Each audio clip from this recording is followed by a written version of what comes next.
Charleston's slave markets handled thousands of transactions every year, but only once did the city's auctioneers refuse to sell a man without written warnings attached to his bill of sale.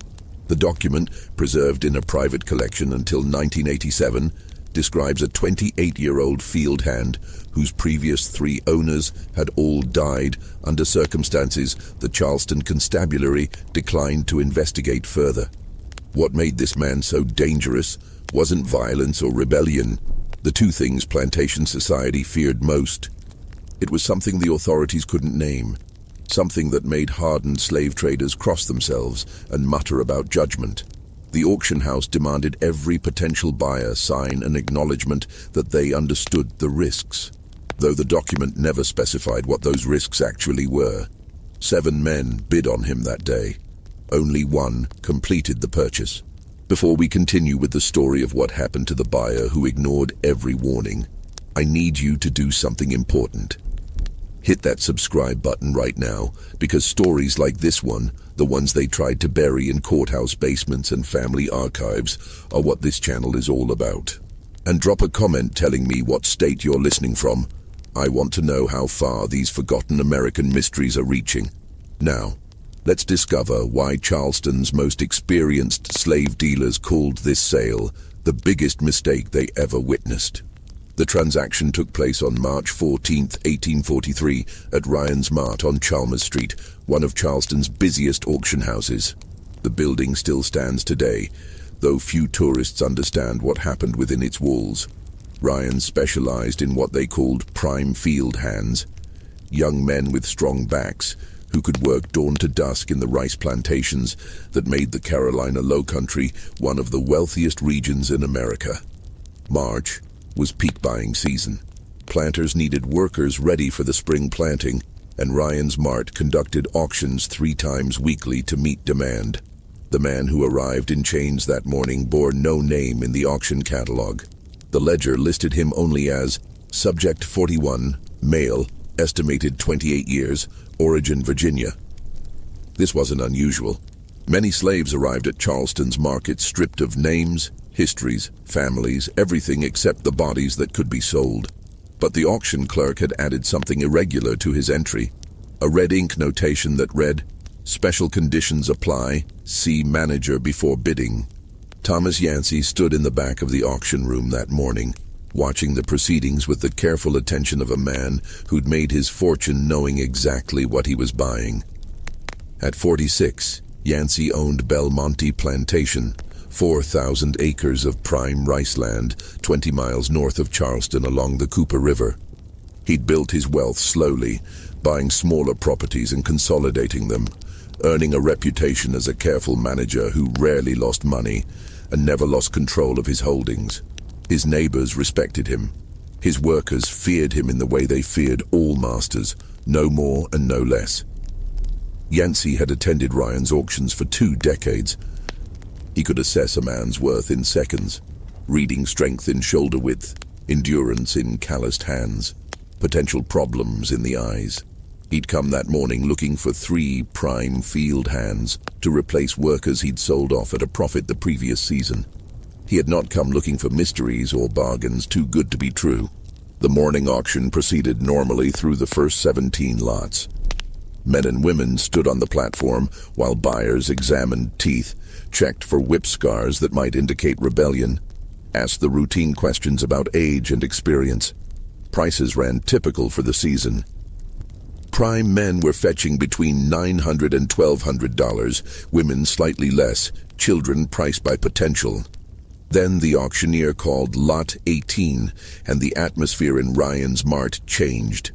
2 handlers brought the man onto the platform, and Thomas Yancey noticed immediately that they kept their distance, standing an arm's length farther back than they did with other lots. The slave himself stood motionless at the center of the platform, his hands shackled in front of him, leg irons forcing him into a shortened stance. He was tall, perhaps 6 feet, with the broad shoulders and scarred hands of someone who'd worked hard labor his entire life. His face bore no expression at all, and this was what made Yancey lean forward with interest. Most men standing on auction platforms showed something in their faces: fear, resignation, Anger carefully hidden behind blank masks. Despair. This man showed nothing. His eyes moved across the crowd with the same mild interest someone might show watching clouds drift past. When the auctioneer began his pitch, the slave's gaze settled on a point somewhere above the buyers' heads and stayed there, unmoving, barely blinking. "Lot 18, the auctioneer announced, his voice carrying the practiced enthusiasm of his profession.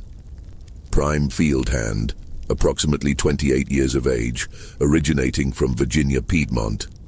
Strong constitution, no visible infirmities." He paused, glancing down at his notes. "Special terms apply to this lot.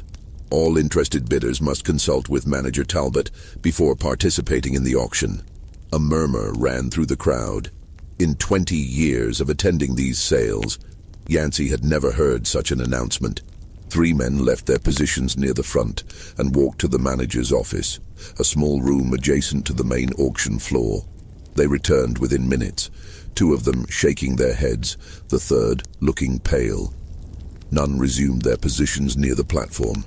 The third man caught Yancey's eye as he passed and said quietly, "Don't do it, Thomas. Whatever price they name, it's not worth it." Yancey watched the man leave, then turned his attention back to the platform. The slave hadn't moved, hadn't reacted to the murmurs, to the bidders walking away, to anything happening around him. That stillness drew Yancey forward. He'd spent his life around enslaved men and women, had seen every form of resistance and accommodation they could devise. This was something different. He made his way to Manager Talbot's office. 3 other men waited in line ahead of him. He listened as Talbot gave each the same speech in low, urgent tones. 2 left immediately. The third, a planter Yancey knew slightly from Christchurch Parish, stayed to ask questions. "But what exactly did he do?" the planter pressed. "You're telling me 3 owners died, but you won't say how." Talbot, a thin man in his 50s whose family had run Ryan's Mart for 3 generations, spread his hands in a gesture of helplessness. "The documentation is incomplete. What I can tell you is that we acquired him from an estate sale in Virginia.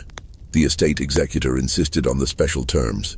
He said anyone who buys this man needs to understand there are circumstances that can't be fully explained." "That's not an answer," the planter said. "It's the only answer I can give you," Talbot replied. "If you're not comfortable with uncertainty, then this lot isn't for you." The planter left. Yancey stepped forward. "Tell me everything you know," he said. Talbot studied him for a long moment, then pulled out a folder. Inside were 3 documents, a bill of sale from 1838, another from 1840, and a letter written on expensive paper with a lawyer's precise hand. His first documented owner was a man named Harrison Kemp, tobacco planter in Pittsylvania County, Virginia. Kemp bought him at a Richmond auction in 1838. 14 months later, Kemp was found dead in his tobacco barn, heart failure, according to the examining physician. Talbot tapped the first document. "The interesting part is what happened in the 3 days before Kemp died." "Go on," Yancey said.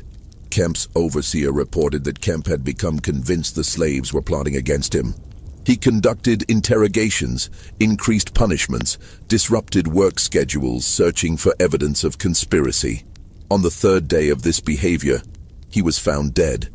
No marks on him, no sign of struggle. Just dead in his barn at 43 years old, with a perfectly healthy heart according to every examination he'd had before.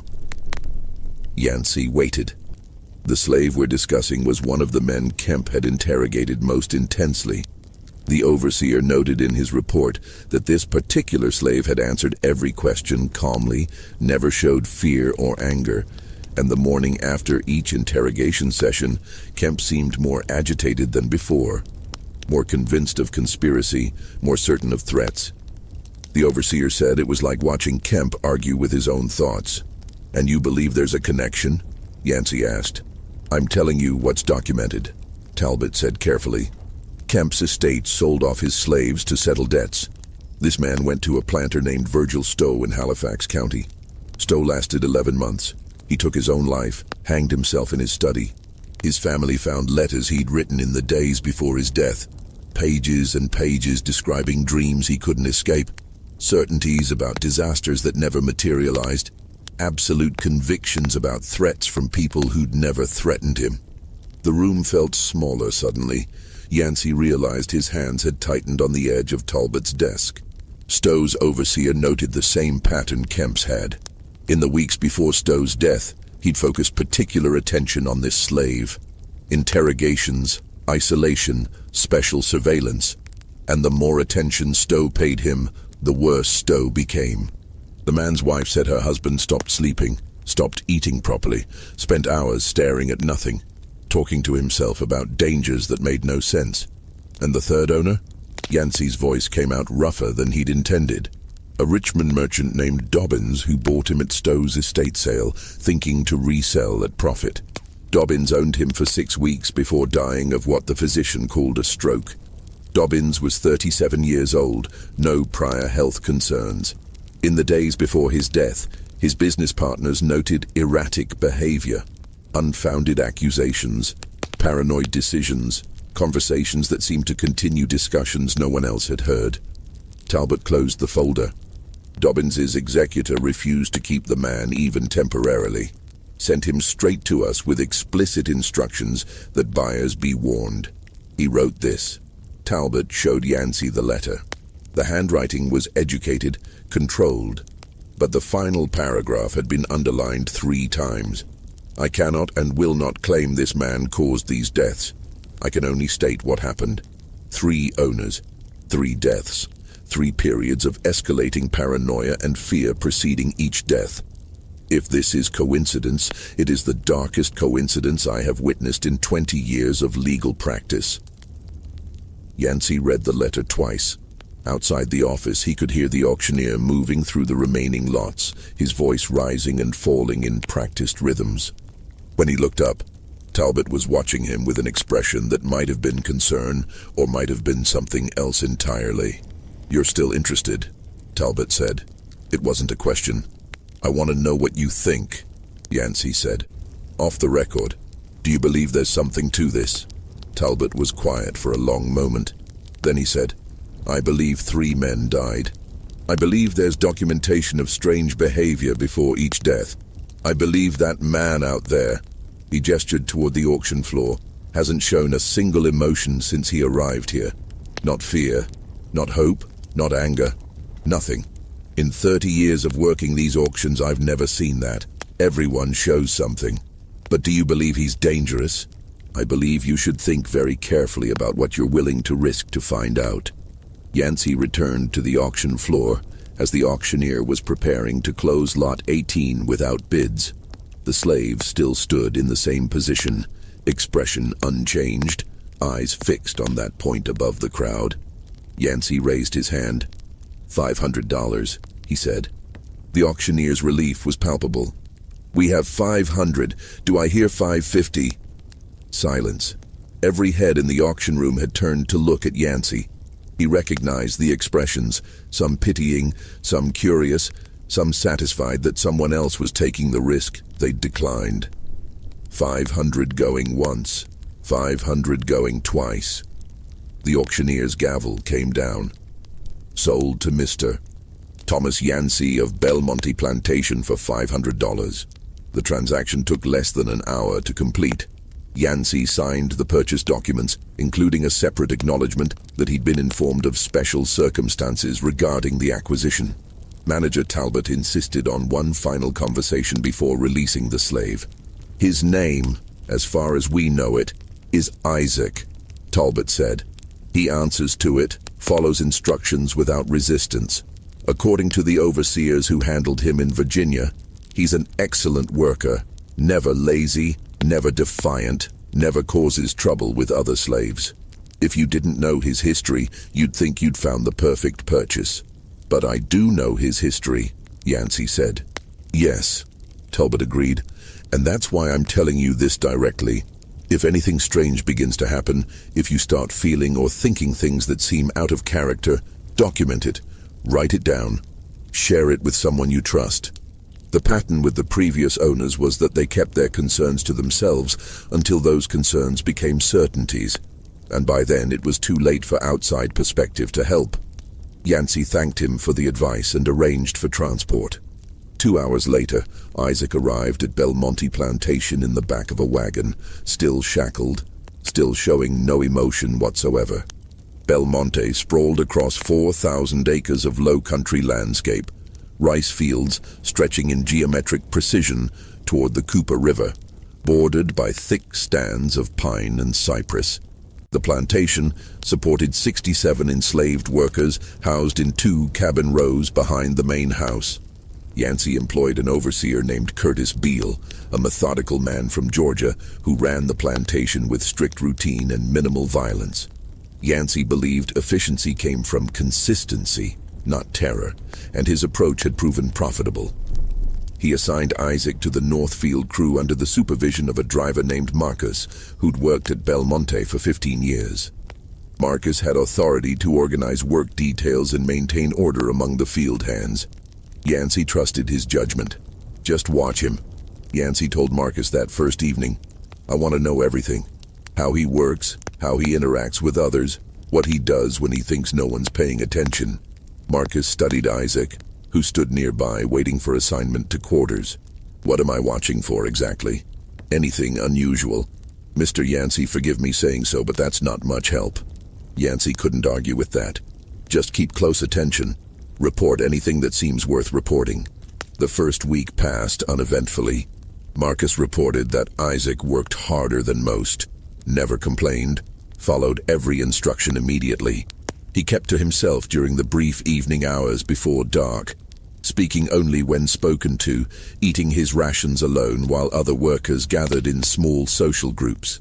This isolation concerned Marcus more than defiance would have.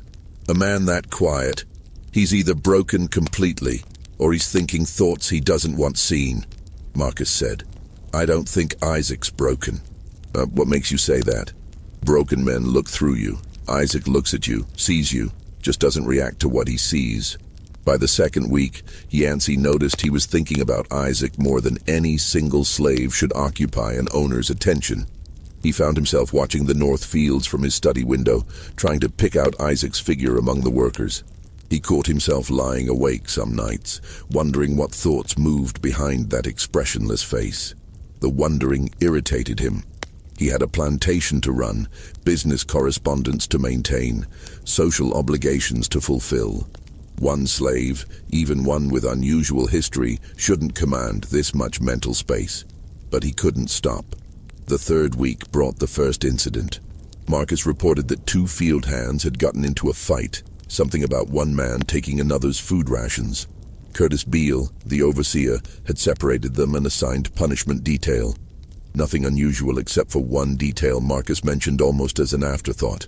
Both men claimed Isaac had been watching them in the days before the fight, just watching with that same blank expression, and it had gotten under their skin, made them jumpy and irritable. "They're blaming him for their own poor discipline," Beale said when Yancey asked about it. "Men will blame anyone rather than take responsibility." "Maybe," Yancey said. "But let's move Isaac to a different crew, put him with the river team working the south fields." The transfer happened the next day. Isaac moved to new quarters, new work assignments, new social dynamics. Yancey told himself this would prove things one way or another. Either the problems would follow Isaac, or they wouldn't. They followed. The river team's supervisor reported tension within the group. Nothing he could identify specifically, just an atmosphere of unease that hadn't existed before. Workers snapping at each other over minor issues, routines disrupted by unexplained anxiety. When pressed for details, the supervisor admitted that several workers had complained about Isaac's silence, his lack of reaction to anything around him. It made them nervous, they said. Made them feel watched, even when they weren't being watched. "Superstitious nonsense," Beale declared. "These people work themselves up over nothing." But Yancey remembered what Talbot had told him. "If you start feeling or thinking things that seem out of character, document it." He began keeping a journal, noting every incident, every complaint, every moment when Isaac's presence seemed to correlate with disruption. The fourth week ended with Yancey's first nightmare. He dreamed he was standing in his rice fields at dawn, watching his workers move through their routines. Everything appeared normal until he realized none of them were actually working. They were going through the motions, pantomiming labor while their eyes stayed fixed on something behind him. He turned and saw Isaac standing at the edge of the field, perfectly still, watching him with that blank expression. And suddenly, Yancey understood that everything was wrong, that his entire life had been leading to this moment, that danger surrounded him from every direction, though he couldn't name what form that danger would take. He woke, gasping, heart hammering, dawn light creeping through his bedroom windows. The dream faded as dreams do, leaving only residual unease. By breakfast time, he dismissed it as the product of stress and poor sleep. But that night brought another dream, similar but different, and the night after that, another. A month after purchasing Isaac, Thomas Yancey found himself standing at his study window at 3 a.m, unable to sleep, watching the slave quarters in the distance and wondering what was happening to him. The dreams had become nightly occurrences. During the day, he caught himself losing focus during conversations, his mind drifting to vague worries he couldn't articulate. His wife commented that he seemed distracted. His overseer asked if he was feeling well. And through it all, Isaac worked in the fields, silent and expressionless, causing no direct problems while somehow being present in every problem that arose. Just when we thought we'd seen it all, the horror intensifies. If this story is giving you chills, share this video with a friend who loves dark mysteries, hit that like button to support our content, and don't forget to subscribe to never miss stories like this. Let's discover together what happens next. Yancey's journal entries from April and May 1843 reveal a man trying desperately to maintain rational perspective, while watching his own thoughts become increasingly unreliable. The entries started brief and factual. April 12th. Isaac continues steady work. No complaints from supervisors. Workers report continued unease in his presence. Cannot determine if this is genuine concern or social contagion. By late April, the entries had changed. April 28th. Another night of dreams I cannot clearly recall upon waking. Certainty of threat without source. Wife asked 3 times during breakfast if I was feeling well. Told her yes, but noticed my hands shaking while holding coffee cup. Spent morning going through account books. Found myself reading same page repeatedly without comprehension. Went to fields to observe workers. When I saw Isaac, felt immediate sense that he was waiting for something. What? Cannot say. But the certainty was absolute. The change in Yancey's behavior didn't go unnoticed. Curtis Beale mentioned it to Marcus one evening in early May, unaware that Marcus was keeping his own observations. Beale said Mr. Yancey had ridden out to the south fields 3 times that day, always positioning himself where he could watch Isaac work. Each time he'd stayed perhaps 10 minutes, saying nothing, just watching. Then he'd ridden back to the main house without explanation. Man's torturing himself over something, Beale said, and I think we both know what. Marcus didn't respond directly. Instead he said, "You notice anything different about Isaac since he got here?" "Not a damn thing. He works, he eats, he sleeps, doesn't cause trouble, doesn't make friends, just exists." "Exactly," Marcus said. "In 2 months I haven't seen him smile, frown, get angry, show fear, nothing. You ever known anyone who shows nothing? Some folks are quiet. Quiet isn't the same as empty. I've been watching him close, like Mr. Yancey asked. It's like looking at someone who's only partly here. The body works, the mind works, but something else is missing." Beale shifted uncomfortably. "You saying there's something unnatural about him?" "I'm saying I don't know what I'm saying, but I know Mr. Yancey's changing, getting more worried, more focused on Isaac specifically. And I remember what Mr. Yancey told me when Isaac first arrived. Watch for anything unusual. Well, I'm watching, and what I see is Mr. Yancey turning into someone different." That conversation happened on May 8th. On May 10th, Yancey called his overseer and lead driver to his study and announced he was selling Isaac. "I've made inquiries," Yancey said. "There's a trader in Savannah who handles difficult cases. He's agreed to take Isaac off our hands for $300. Beale and Marcus exchanged glances. 300 was a significant loss on the 500 Yancey had paid just 2 months earlier. Might I ask why, sir? Beale said carefully. Because he's disrupting plantation operations. With respect, sir, he hasn't disrupted anything directly. The work gets done. The harvest projections remain on schedule. He's disrupting operations, Yancey repeated, his voice sharper than Beale had ever heard it. I'm not asking your opinion on the decision. I'm informing you it's been made. The trader arrives next week. After Beale left, Marcus remained. Yancey looked at him with exhausted eyes and said, You think I'm making a mistake. I think you're afraid, Mr. Yancey. And in all the years I've known you, I've never seen you afraid of anything. Then you're seeing it now. Yancey stood and walked to his window. The field stretched green and productive under spring sunshine. Everything looked exactly as it should. I can't explain what's happening to me, Marcus. I lie awake, convinced something terrible is about to occur.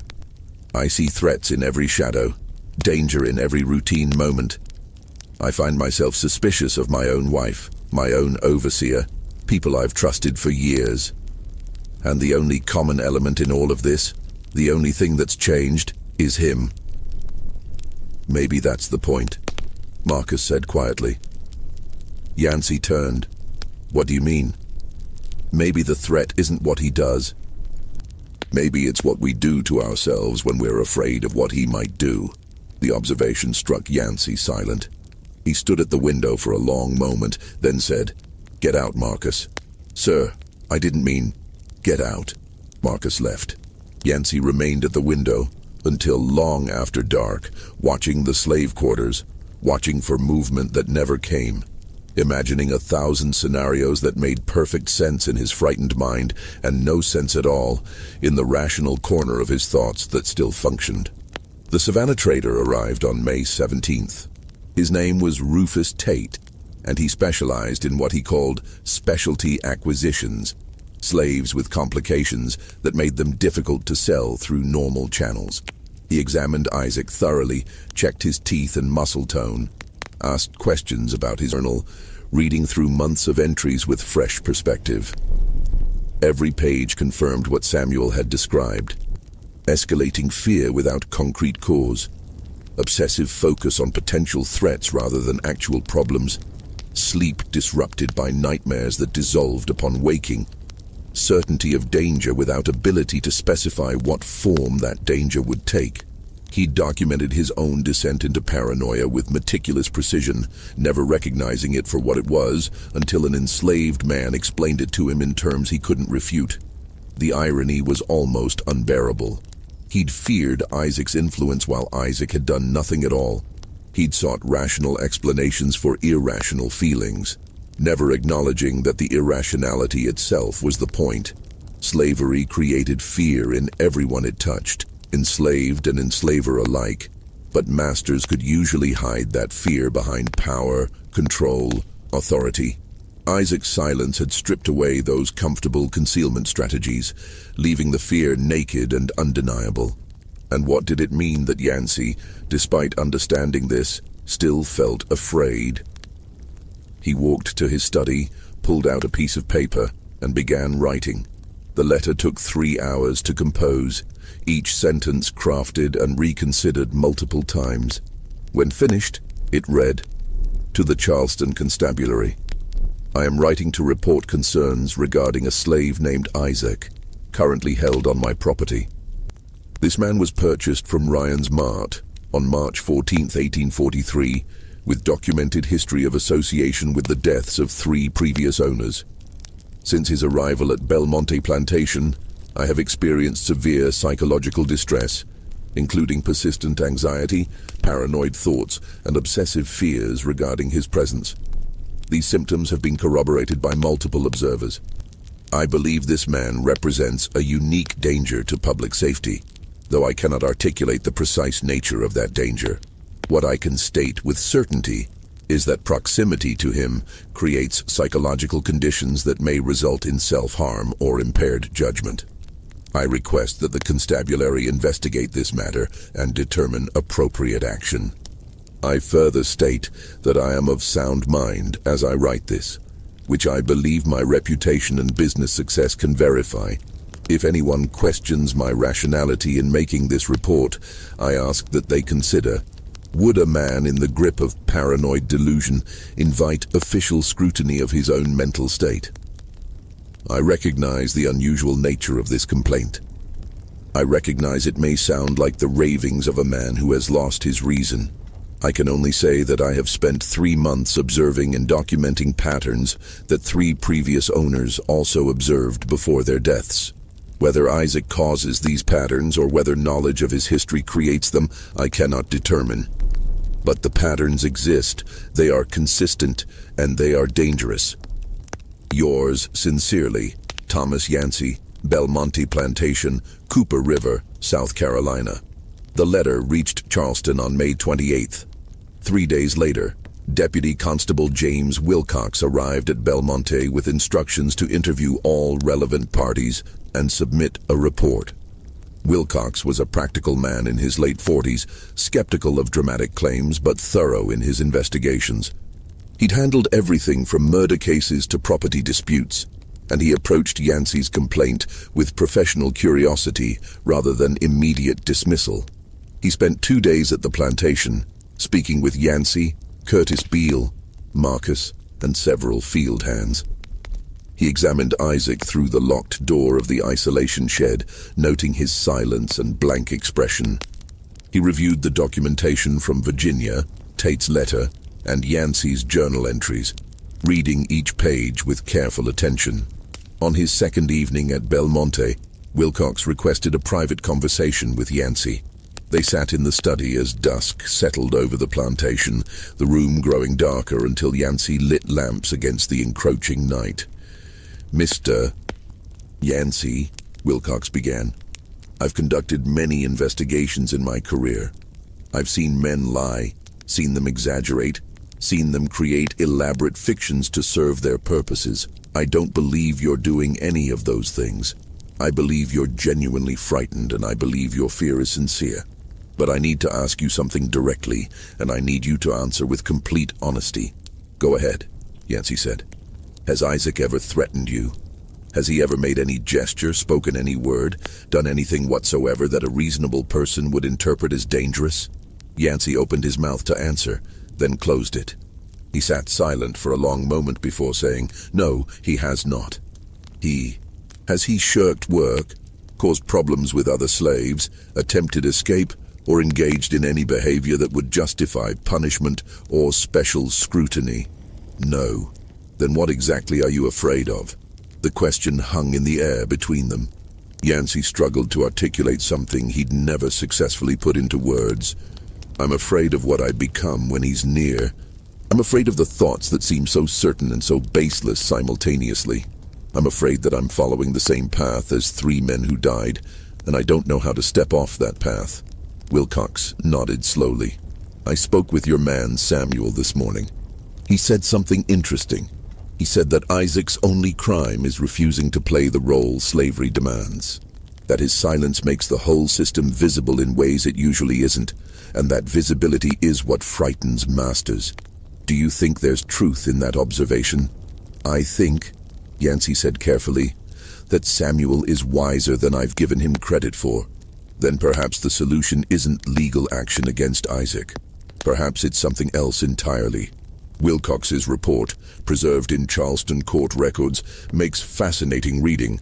"I have completed my investigation into the concerns raised by Mr. Thomas Yancey regarding a slave known as Isaac. My findings are as follows. The documented facts are not in dispute. 3 previous owners died under unusual circumstances. Multiple observers report psychological distress in Isaac's presence. The slave himself shows no normal emotional responses and maintains constant silence except when directly addressed. However, I can find no evidence that Isaac has committed any crime or violated any statute. He has not threatened violence, has not engaged in rebellion, has not attempted escape, and has not acted in any way that would justify legal action. The deaths of his previous owners, while troubling in their coincidence, were ruled natural or self-inflicted by local authorities and do not implicate Isaac in criminal activity. Regarding the psychological effects reported by Mr. Yancey and others, I cannot determine whether these are caused by Isaac or by knowledge of his history creating self-fulfilling prophecy. What I can state is that Mr. Yancey appears genuinely distressed, and his fears, while possibly irrational, are sincerely held.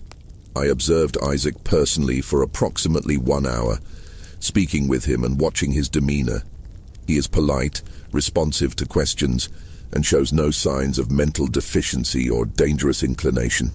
His silence and lack of emotional expression are unusual but not illegal. If anything, his behavior suggests someone who has withdrawn from engagement rather than someone planning harm. My recommendation is that the Charleston Constabulary take no action regarding Isaac himself, as no crime has been committed. However, I suggest Mr. Yancey consider transferring Isaac to state custody for assignment to public works projects where close oversight by a single owner is not required. This would remove the problematic dynamic while not punishing Isaac for circumstances beyond his control. The broader question raised by this case, whether a man can be dangerous through no action of his own, merely by reflecting back the fears of those who own him, is philosophical rather than legal, and therefore outside my purview. I leave it to wiser men than myself to determine what it means when a slave's greatest threat is his silence. Wilcox delivered the report personally, sitting in Yancey's study while the plantation owner read it twice. When Yancey looked up, his face had aged 10 years. "So you're saying there's nothing to be done?" Yancey said. "I'm saying the law can't help you with this, Mr. Yancey. This isn't a legal problem, it's a human problem. What's the difference?" Wilcox stood to leave. At the door he paused and said, "You could free him. Just draw up the papers and be done with it." "Free him, so he can do this to someone else? Or maybe so you can stop doing it to yourself?" Wilcox touched his hat brim. "Good day, Mr. Yancey. I hope you find the peace you're looking for." Thomas Yancey sat in his study for a long time after Wilcox departed, the deputy's words echoing in the silent room. Free him. The suggestion seemed absurd. Slaves weren't freed because they made their owners uncomfortable. Manumission required compelling reasons. Exceptional service, repayment of debts, genuine affection built over decades. Not fear. Never fear. But Yancey had spent 3 months watching his own mind betray him, had documented every slide into paranoia, had recognized the pattern Samuel described. He'd seen himself becoming the same kind of man who'd owned Isaac before. Obsessive, anxious, controlled by fears he couldn't name. And he understood finally that Isaac was not the cause. Isaac was the catalyst, the blank surface that revealed what already existed underneath. The insight brought no comfort, because if Isaac was just a mirror, then what Yancey saw reflected was the fundamental truth of his entire life. That he lived in constant fear of the people he enslaved, that every interaction was colored by awareness of potential rebellion, that the whole system depended on maintaining control through force and surveillance, and the certainty of punishment. He'd never articulated this fear before because it was so constant it had become invisible, like breathing, like gravity, just the way things were. Isaac had made it visible, and once visible, it couldn't be unseen. That night, Yancey walked out to the isolation shed for the first time since Isaac had been confined there. He stood outside the locked door for several minutes, listening to the silence within, trying to gather courage for what he knew he needed to do. Finally, he unlocked the door and stepped inside. Isaac sat against the far wall, his posture suggesting he'd been in that exact position for hours. When light from Yancey's lantern fell across his face, he looked up with that same blank expression, those same empty eyes that had troubled so many observers. "Isaac," Yancey said, his voice unsteady, "I need to understand something. The men who owned you before me, they all died. The trader who tried to resell you, he couldn't bear to keep you even for profit. Now I'm standing here having spent 3 months descending into fears I can't rationally justify. Did you do something to us? Is there something you're doing that I can't see? Isaac's expression didn't change. He sat silent for a long moment, and Yancey thought he might not answer at all. Then, in that flat tone that carried no emotion whatsoever, Isaac said, "I worked for Mr. Kemp. I answered his questions. I followed his instructions. When he died, I was sold. I worked for Mr. Stowe. I answered his questions. I followed his instructions. When he died, I was sold. I worked for Mr. Dobbins. When he died, I was sold. I work for you. I answer questions. I follow instructions. This is all I have done, sir. But you see the pattern," Yancey pressed. "You see that everyone who owns you becomes frightened, becomes paranoid, sometimes dies. You must see that." "I see that men who own other men are often frightened," Isaac said. "I see that some cannot live with what frightens them. What causes their fear, I cannot say. I only know it is not caused by anything I do, because I do nothing except what I am told." "Then what are you? Why are you different from other slaves?"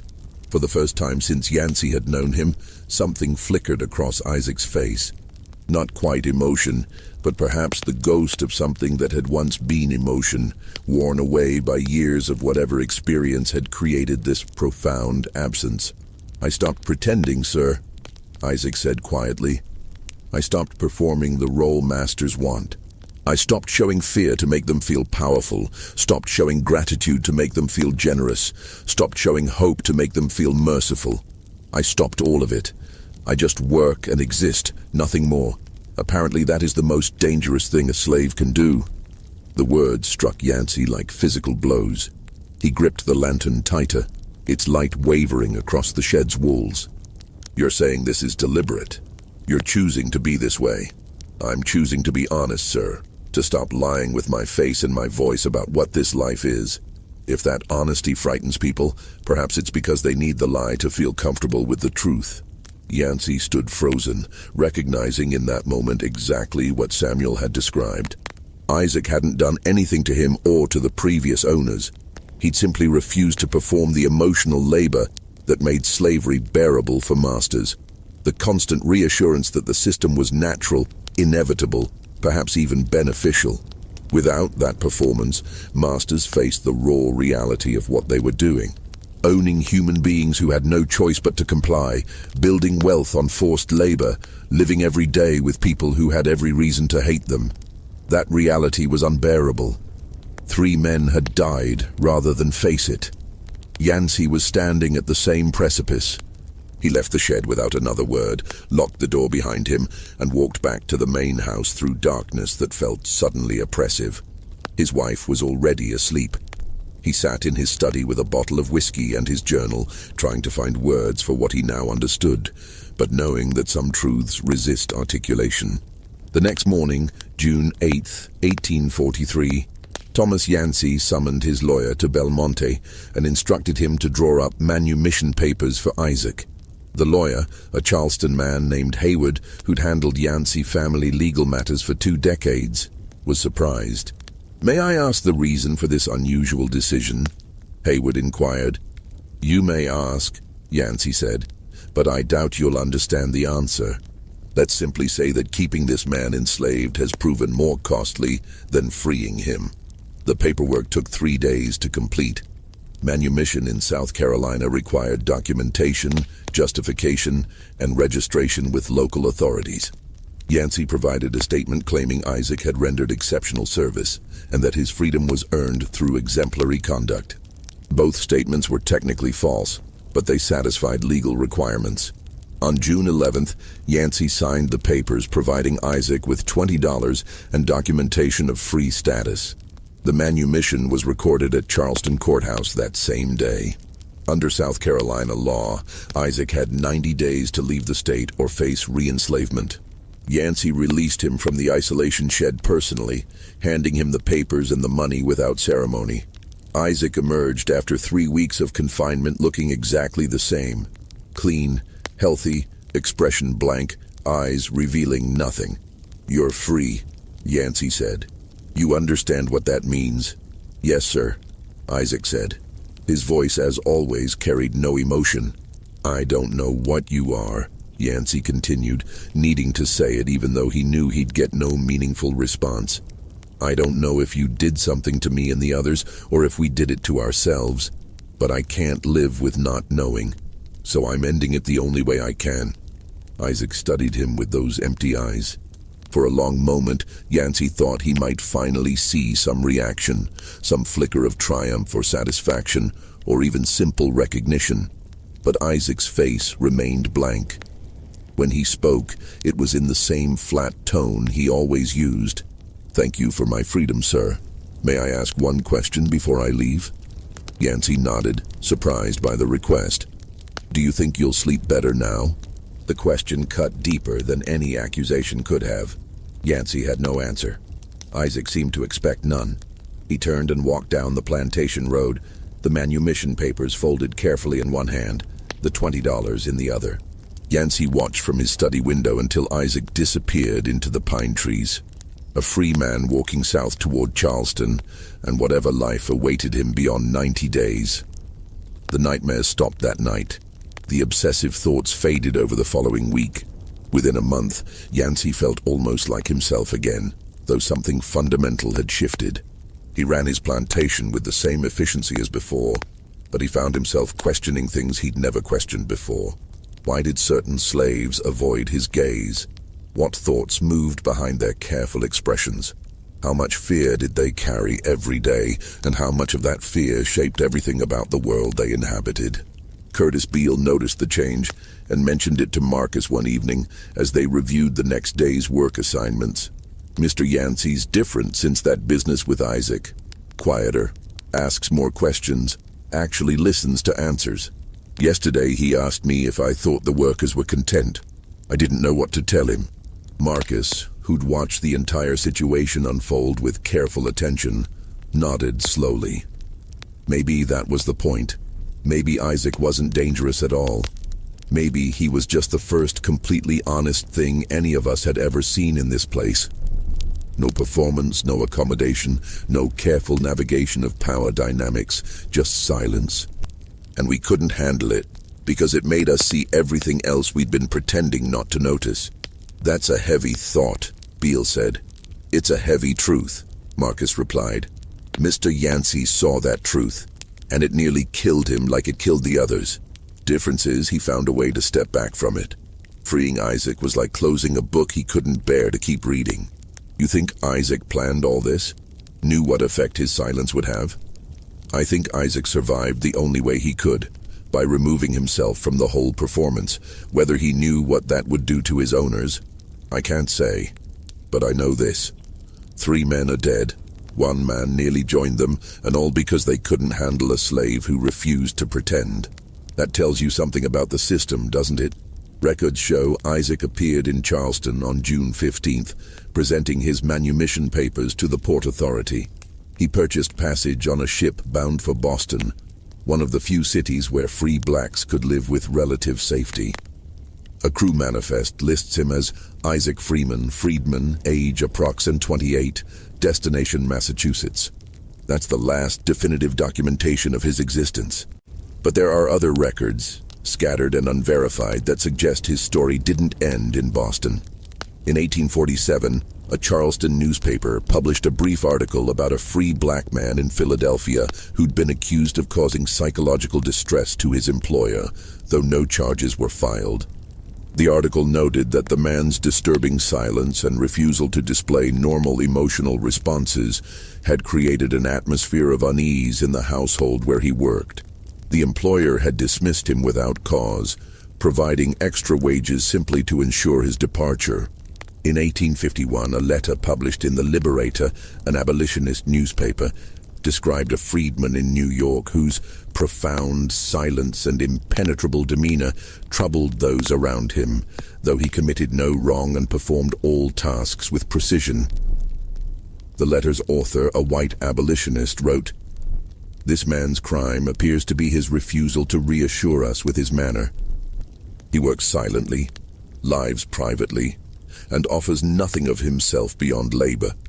We claim to want free black citizens, but when faced with one who will not perform gratitude or accommodation, we find ourselves uncomfortable.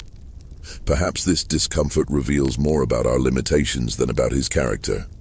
In 1856, a diary kept by a Quaker merchant in Philadelphia mentioned employing a man who'd been enslaved in Virginia and who spoke rarely but worked with extraordinary consistency. The diary entry noted, "He told me once that freedom meant the space between what others fear and what actually exists. I did not fully comprehend his meaning at the time, but reflecting upon it now, I believe he was describing the terrible gap between perception and reality that slavery creates in all minds it touches. None of these accounts can be definitively connected to Isaac. The name was common among freedmen, and the descriptions could fit many individuals navigating the complex social landscape of antebellum America. But they suggest a pattern. A man moving through free society carrying the same mirror he'd carried through slavery, showing people their own fears, their own prejudices, their own desperate need to control what they couldn't understand. And perhaps in freedom, finding spaces where his silence was simply silence rather than threat. Thomas Yancey lived until 1869, managing Belmonte Plantation through the Civil War and into Reconstruction. The war brought its own disruptions. Union blockades, Confederate conscription of laborers, eventual emancipation of everyone he'd once owned. Yancey adapted as many planters did, transitioning to sharecropping arrangements and wage labor, though his heart was never truly in the rebuilding process.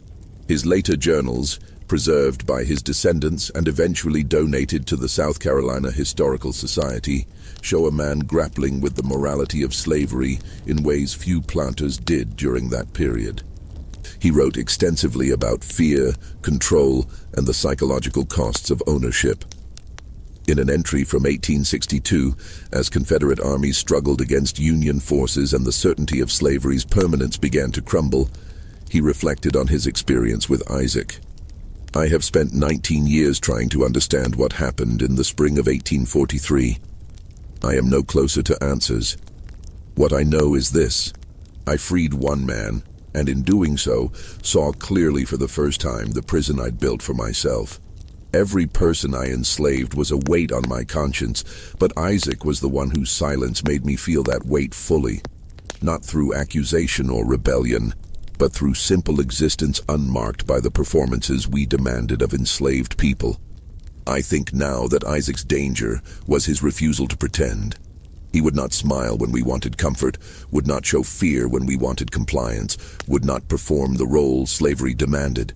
And in that refusal, he revealed the terror at the heart of the system, that it depends entirely on performance, on both sides maintaining the illusion of naturalness. Remove that performance, show the raw reality of power without accommodation, and the whole structure becomes visible in its cruelty. 3 men died looking at that truth. I nearly became the 4th. I wonder how many others encountered Isaac in his freedom and faced the same mirror. I wonder if anyone ever learned to look without fear. As I write this, our whole society is dying. The war has revealed what Isaac revealed to me 20 years ago, that the system we built cannot sustain itself once people stop performing their assigned roles. Enslaved people are walking away from plantations, refusing to work, demanding wages and freedom. The Confederacy calls this rebellion. I call it honesty. They have stopped pretending, just as Isaac stopped pretending, and without that pretense the whole edifice collapses. I freed Isaac to save myself.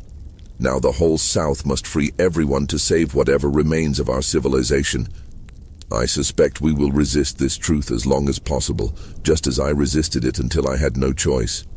And I suspect that resistance will cost us everything, just as it nearly cost me my life. The isolation shed where Isaac spent his final weeks at Belmonte still stands, now part of a preserved historic site operated by the National Park Service. Visitors can walk through it, can see the bare dirt floor and windowless walls, and imagine what it meant to be locked in darkness for weeks simply because your silence frightened people. Tour guides tell sanitized versions of the story, talking about the unusual slave who troubled his masters, without exploring what that trouble actually meant. They mention the fear Isaac generated, the 3 deaths associated with his ownership, the eventual manumission, but they frame it as a curious historical footnote rather than an indictment of slavery's psychological machinery. But the question remains, the same question that haunted Yancey until his death. Was Isaac dangerous? Or did he simply show people the danger they already carried within themselves? Did he cause 3 deaths and nearly a 4th? Or did he merely reflect back the fear and paranoia that slavery created in everyone it touched? Was his silence a weapon? Or was it simply honesty in a system built on lies? The Charleston Constabulary never answered that question. Neither did the courts, the newspapers, or the historians who later studied the case. Maybe there is no answer. Maybe that's the point.